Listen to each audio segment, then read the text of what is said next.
Merci de rester fidèle au programme d'ITV. C'est parti pour cette édition du soir. Les titres.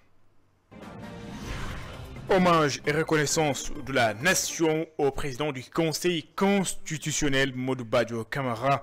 Le chef de l'État n'a pas tari d'éloge à l'endroit de ce magistrat chevronné, respecté et admiré par la famille judiciaire. Plus d'hommages et de témoignages à son endroit. Il y a une parfaite maîtrise des risques d'inondation dans le pays. D'après le ministre de l'Hydraulique et de l'Assainissement, des mesures sont en train d'être prises pour faire face à la situation. Lutte contre la traite des personnes. La cellule nationale de lutte contre la traite des personnes en guerre contre ce phénomène. Les acteurs de la chaîne pénale du Sénégal, de la Gambie, de la Guinée-Bissau, formés en ce sens. Voilà pour les titres. Le développement, c'est dans une poignée de secondes.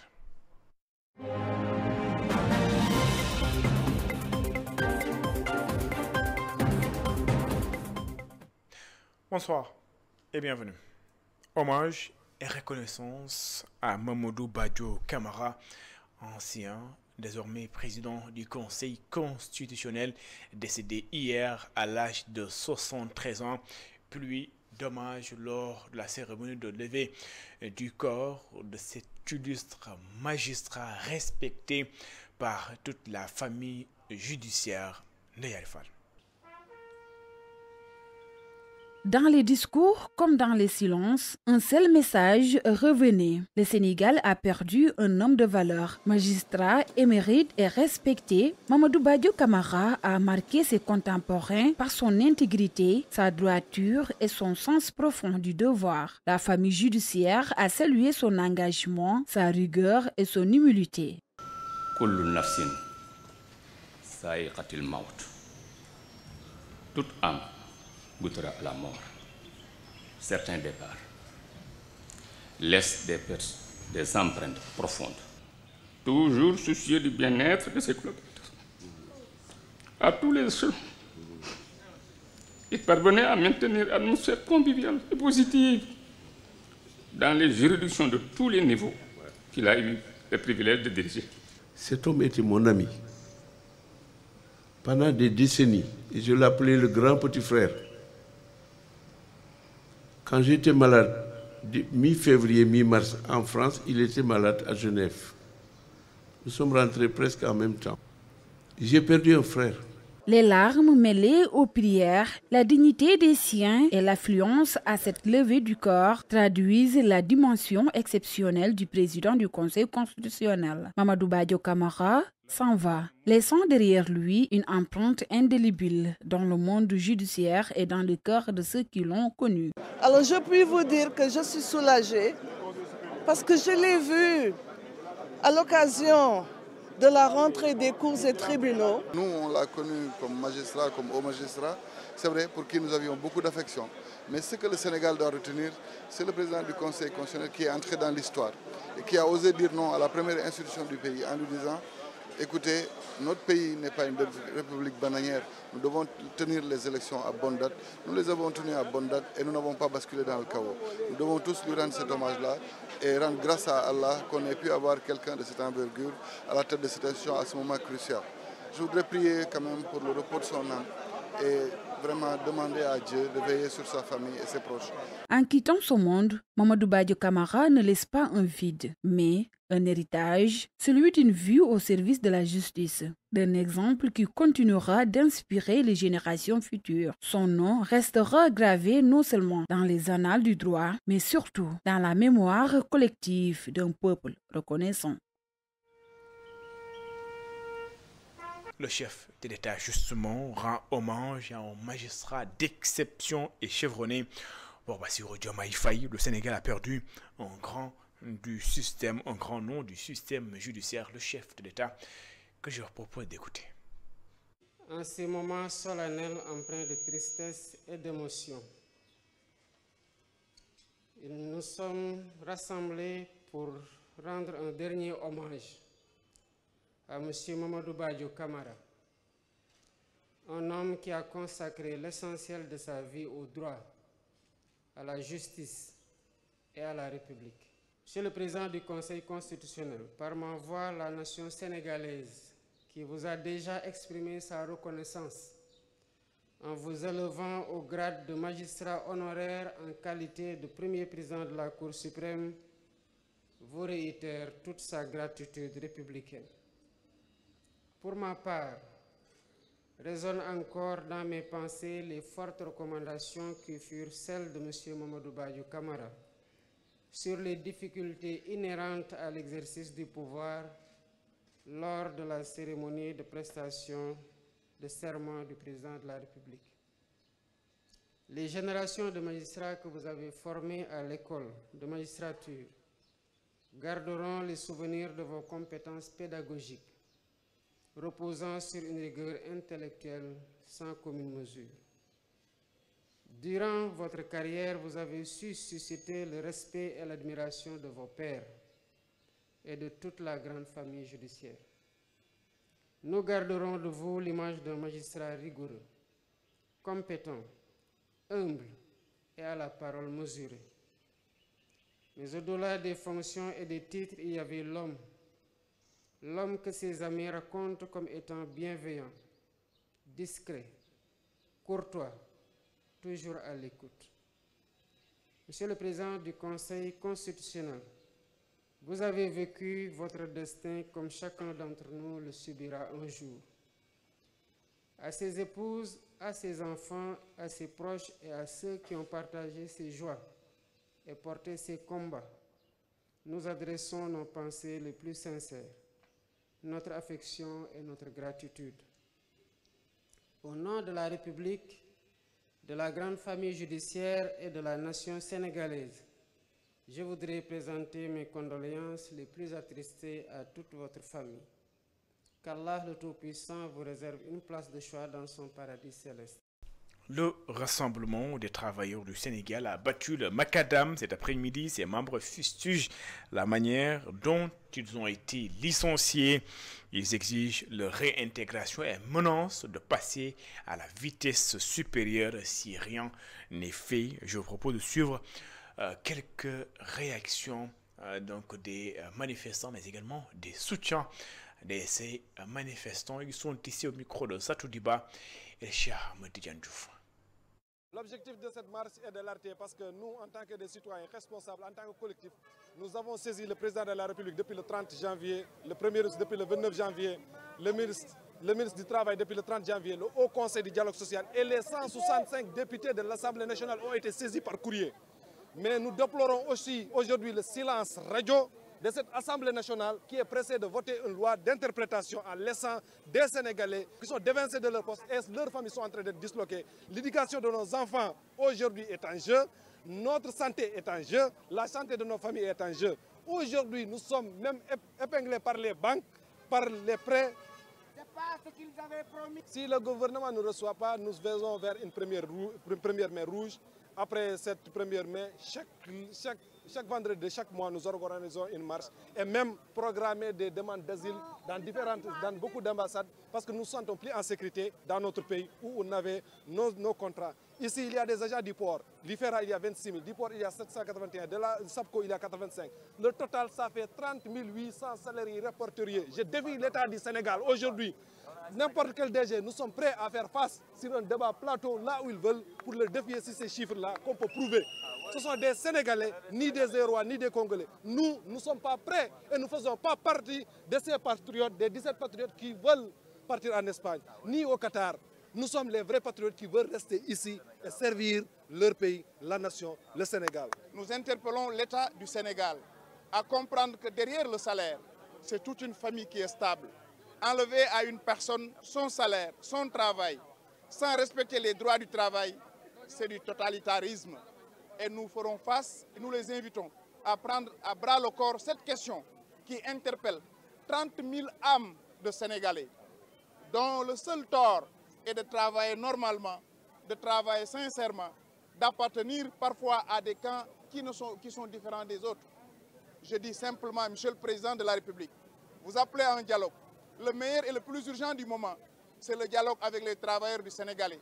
C'est 30 000 âmes, non pas un dialogue politique, non pas un dialogue de compromis. Je ne peux pas comprendre dans un pays qu'un pouvoir arrive, d'abord face dans le népotisme le plus exact qu'on ait jamais vu, le plus exécrable dans la répartition des postes, au point de chasser de leur place des fonctionnaires, des cadres.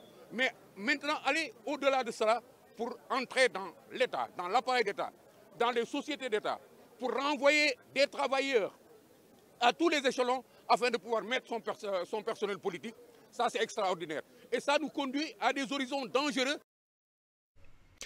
Le Sénégal se prépare à faire face aux inondations, c'est ce qu'a fait savoir le ministre de l'Hydraulique et de l'Assainissement après avoir fait la cartographie des zones inondables du pays. Des mesures sont en train d'être prises. Le Comité national de gestion des inondations est à pied d'œuvre. Aram Falndao et Selman Diallo. Cette réunion du Comité national de gestion des inondations est une première pour l'entrée en matière du démarrage du processus des opérations pour l'hivernage. Selon le ministre de l'Hydraulique et de l'Assainissement, Dr Cheikh Tidiane Dièye, une cartographie des zones inondables du pays a permis une parfaite connaissance des risques d'inondation. Aujourd'hui, on a fini de faire la cartographie des zones inondables du pays, de l'ensemble des régions. Nous avons une parfaite maîtrise de la connaissance du risque d'inondation dans tout le pays. Nous savons également partout ce qu'il faudra faire en matière d'ouvrage, ce qu'il faudra faire en matière d'action. Et on s'est donné un délai ultime au 15 juillet, délai de rigueur. Tous les travaux destinés à l'hivernage 2025 devraient être terminés. Face au phénomène du changement climatique, des mesures sont mises en place pour faire face aux éventuelles inondations fluviales et pluviales. Mais comme je l'ai dit l'année dernière et que je répète, nous faisons face depuis quelques années au phénomène du changement climatique. Nous sommes en train de prendre toutes les mesures nécessaires en anticipation, en organisation, en gestion et en coordination pour être prêts et faire face. Mais l'ANACIM vient de le dire, nous attendons également les prévisions d'Agrimet. On s'attend, de toute manière, nous avons démarré en travaillant sur une hypothèse pessimiste et haute. Ça veut dire que quoi qu'il arrive, nous estimons que l'hivernage à venir sera tout aussi pluvieux, sinon plus pluvieux que l'hivernage passé. Donc il faut nous organiser dès à présent pour pouvoir faire face, sans doute à des inondations qui pourraient survenir suite à des pluies extrêmes que nous pourrions connaître, aussi bien en inondation pluviale qu'en inondation fluviale également sur les bassins du fleuve Sénégal et même de Gambie. Des innovations en matière de prévision météorologie ont également été annoncées par le ministre, impliquant l'action du ministre de l'Intérieur. Aujourd'hui, on a une précision un peu plus forte. C'est-à-dire que non seulement on va prévoir l'arrivée de pluie, mais on peut spécifier la zone dans laquelle la pluie va arriver, même les axes routiers qui seront les plus impactés, et même simuler la quantité de pluie qui pourrait tomber. Quel va être l'intérêt de cet outil? Si on dit lundi, tel jour du mois d'août, il pleuvra à Dakar et on attend cette pluie du côté de la corniche ouest de Dakar.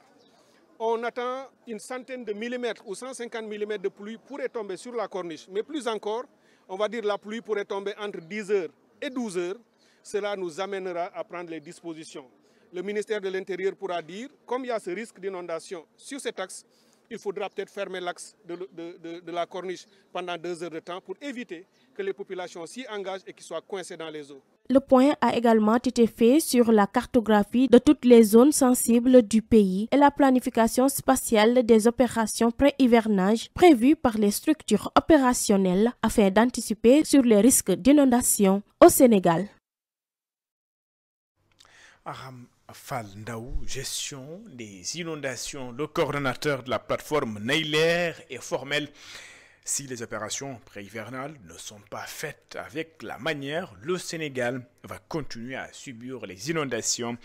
Pour Babacar Mbaye Ngaraf, les autorités doivent rompre avec les anciennes pratiques pour lutter efficacement contre les inondations. Babacar Mbaye Ngaraf, coordonnateur de la plateforme Nailer, est joint par Antoine Diouf.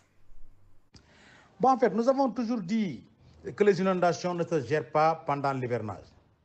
Donc, c'est tout heureux que les autorités en charge de cette question créent aujourd'hui des opportunités d'échange et de partage sur les dispositions à prendre, les stratégies à mettre en œuvre pour parer à toute éventualité.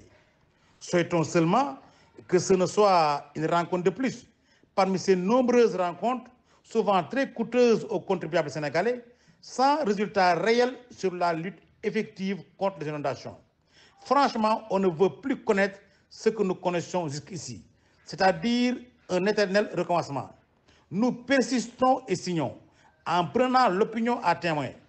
Si les opérations pré-hivernales, telles que curage des caniveaux et canaux d'évacuation, écrêtage et faucordage des bassins de rétention, ne sont pas faites comme elles doivent être faites, contrairement au tafiyengel habituel, nous allons connaître des inondations encore cette année-ci et peut-être même dans des proportions pires que celles que nous avons connues jusqu'ici. C'est pourquoi l'éclatement de la vérité sur l'affaire ONAS, suite aux gravissimes accusations du DG Cheikh Dieng contre son ministre Cheikh Tidiane Dièye, avait et garde encore toujours son sens. Ces accusations, rappelez-vous, parlent de mafia dans la gestion des inondations et surtout dans la phase opération pré-hivernale. Le département de Keur Massar active déjà son dispositif de prévention pour faire face aux risques d'inondation et lors d'un comité départemental de développement, le préfet Babacar Ndiaye a alerté sur les comportements des citoyens, notamment le dépôt sauvage des ordures et le rejet des eaux usées dans les canalisations. Une campagne de sensibilisation a été initiée pour pouvoir mieux et bien préparer l'hivernage. Je vous propose aussi les explications de Babacar Ndiaye. Il est le préfet de Keur Massar. Il est ici au micro de Mamadou Lamine Fati et de Cheikh Maguette Mbaye.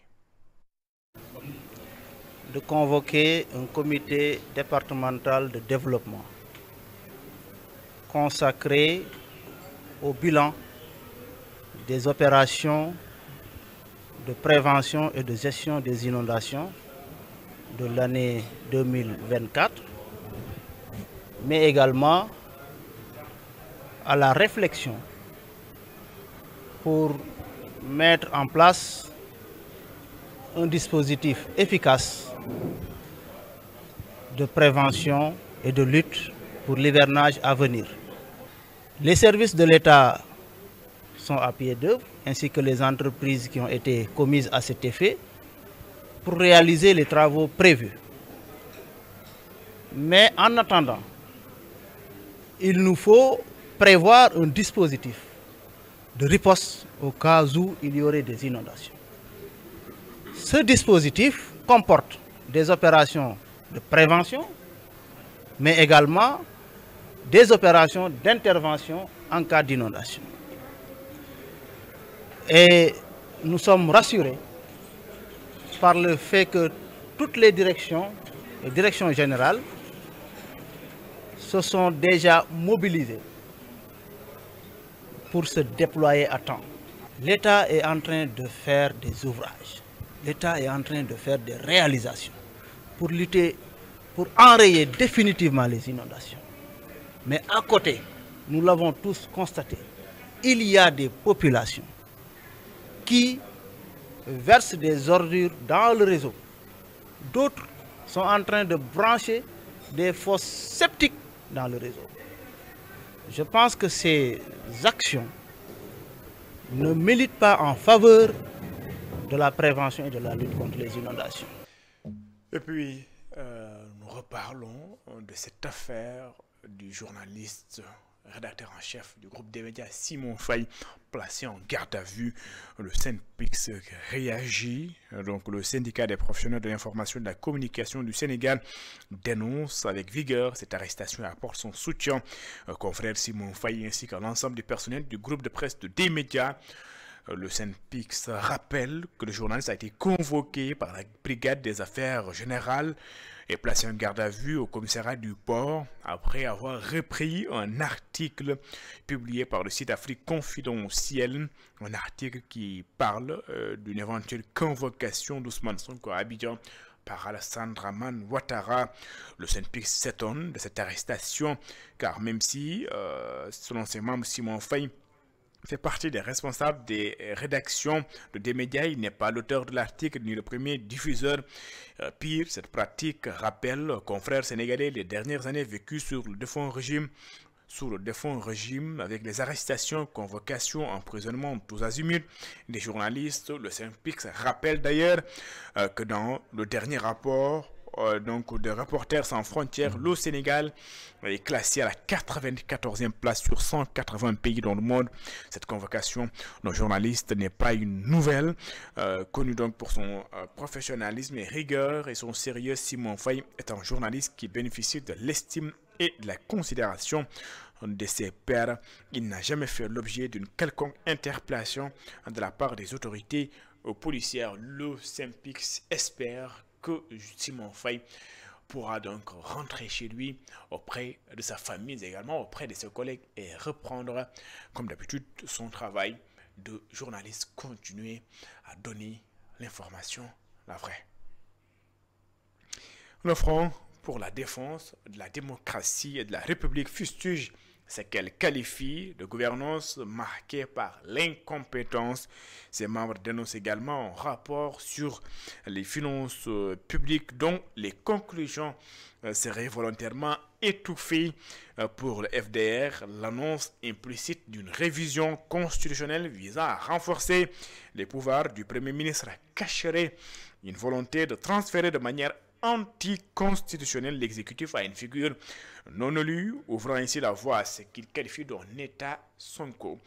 Je vous propose de suivre les explications de Mahmoud Lamine Massani. Il est le président de la commission diaspora du Front pour la défense de la démocratie et de la République.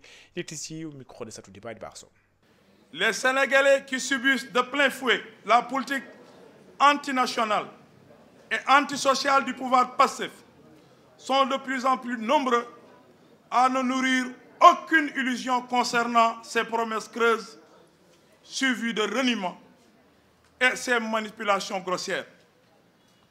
Leur circonspection devant le fameux rapport sur les finances publiques que l'on cherche à enterrer désormais tant son effet est ravageur pour le pays en atteste avec éloquence. En mots, à peine couvert, le président de la République a annoncé un projet de révision constitutionnelle tendant à instituer un Premier ministre super fort. Derrière cette formule se cache une manœuvre claire, instaurer un système où le pouvoir exécutif serait capté par une figure non élue aux grandes dames de la démocratie. Autrement dit, donner corps et vie institutionnelle à l'État Sonko que le FDR ne cesse de dénoncer. Les prémices d'une telle forfaiture étaient perspectives dans certaines actions phares de l'État. Centralisation des dépenses publiques au niveau de la primature. Application au Premier ministre de l'article 254 du Code pénal portant sur l'offense au chef de l'État. La cellule nationale de lutte contre la traite des personnes forme les acteurs de la chaîne pénale du Sénégal, de la Gambie, de la Guinée-Bissau et de la Guinée-Conakry sur la traite des enfants mineurs. Dans cet espace, ces derniers veulent renforcer la lutte contre cette pratique. Voici les explications de Maudit Ndiaye, il est le secrétaire général de la cellule nationale de lutte contre la traite des personnes. Il est au micro de Mamadou Ba et de Muntaga Khan. Oui, nous organisons aujourd'hui le ministère de la Justice à travers la cellule nationale de lutte contre la traite des personnes organise un atelier de formation à l'attention des acteurs de la chaîne pénale de 4 pays, nos pays voisins, donc la Gambie, la Guinée, la Guinée-Bissau et nous-mêmes. Et cet atelier a comme objectif de renforcer les capacités des acteurs qui interviennent dans le domaine des enfants mineurs victimes de traite des personnes, et notamment sur les techniques d'audition et sur les besoins psychosociaux. Vous savez très bien que la traite des personnes est une forme de criminalité très violente et qui touche particulièrement l'Afrique subsaharienne et la sous-région. Et c'est pour ça, c'est tout le sens d'avoir ces 4 voisins, enfin nous et les 3 voisins, parce qu'en fait c'est une forme de criminalité qui se joue des frontières. Alors, au niveau des chiffres, nous avons toujours des milliers d'enfants qui sont victimes de traite, mais si vous voulez, il suffit qu'il y ait un enfant sénégalais qui soit victime de traite pour que ce soit déjà de trop. Comme vous le savez, dans toutes les sociétés, les enfants sont protégés, les enfants doivent être protégés. Il est important de mutualiser nos forces, nos efforts pour mieux contrecarrer, pour mieux contrer, pour mieux poursuivre et surtout pour mieux sauver ces enfants. Il y en a trop. Donc. Moment de sport dans cette édition, le stade Léopold Sédar Senghor rénové. Les clés ont été remises ce matin. Les autorités ambitionnent d'ailleurs de construire d'autres stades pour permettre au Sénégal d'organiser la Coupe d'Afrique des Nations. Mais avant cela, le ministre de la Jeunesse, des Sports et de la Culture invite les gestionnaires du stade d'en faire bon usage et de veiller à son entretien. Tidjane Sy a assisté à la cérémonie de remise des clés du stade Léopold Sédar Senghor. Après 3 années de travaux de réhabilitation du stade Léopold Sédar Senghor, le ministre de la Jeunesse, des Sports et de la Culture, Khady Diène Gaye, a reçu des mains de la chargée des affaires de l'ambassade de la Chine au Sénégal les clés du stade. De joie, de fierté, mais aussi d'une profonde gratitude en cette journée de réception des clés du stade Léopold Sédar Senghor, fraîchement rénové grâce à la coopération exemplaire entre nos deux pays. Ce stade qui porte depuis 2001 le nom de notre illustre poète président, Léopold Sédar Senghor, a été le théâtre de moments inoubliables de l'histoire sportive de notre nation. Il a vibré au rythme des espoirs de nos athlètes, a été le témoin de nos joies et de nos espoirs.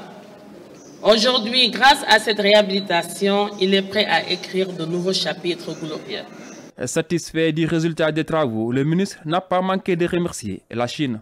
Cette coopération qui s'inscrit dans le cadre de nos relations bilatérales, solides et fructueuses, témoigne de l'engagement de la Chine à soutenir le développement du sport au Sénégal.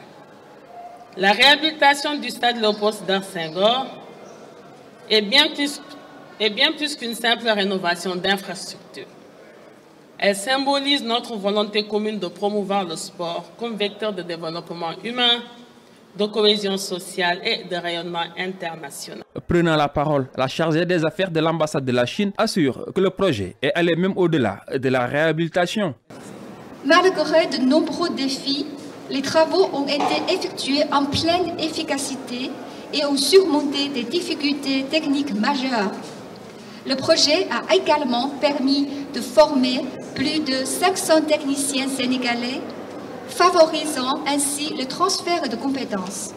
Construit en 1985, le stade Léopold Sédar Senghor, qui a accueilli la Coupe d'Afrique des Nations 1992, sera à nouveau opérationnel pour accueillir cette fois-ci les Jeux Olympiques de la jeunesse Dakar 2026. Et puis CAN U17, désillusion pour les Lionceaux U17. Le Sénégal rentre à la maison. Oui, vous avez bien entendu, l'équipe nationale du Sénégal a été éliminée dans cette compétition à la suite d'un match nul et vierge entre les deux équipes. Les séances de tir au but n'ont pas tourné, ou la séance des tirs au but n'a pas tourné en faveur de l'équipe nationale du Sénégal. 5-3. Le Sénégal ne va pas donc rentrer avec son trophée. Le trophée reste au Maroc en attendant de voir les autres affiches des demi-finales de cette catégorie. Le Sénégal a été éliminé, encore une fois, ironie du sort, par la Côte d'Ivoire. Et l'on se souvient également de la dernière Coupe d'Afrique des Nations, à ce même stade de compétition en quart de finale. Cette fois-ci pour les A, les seniors, le Sénégal a été également éliminé par la Côte d'Ivoire lors d'une séance de tir au but. L'équipe du Sénégal senior qui était championne d'Afrique. Pareil également pour cette équipe des U17 champions d'Afrique en titre qui perd ce trophée. Imaginez-vous, c'est la Côte d'Ivoire qui nous sort. L'histoire est en train de se répéter. Suivez mon regard. C'est la fin de cette édition. Merci d'avoir suivi. Excellente suite de programmes sur les antennes d'ITV. Au revoir.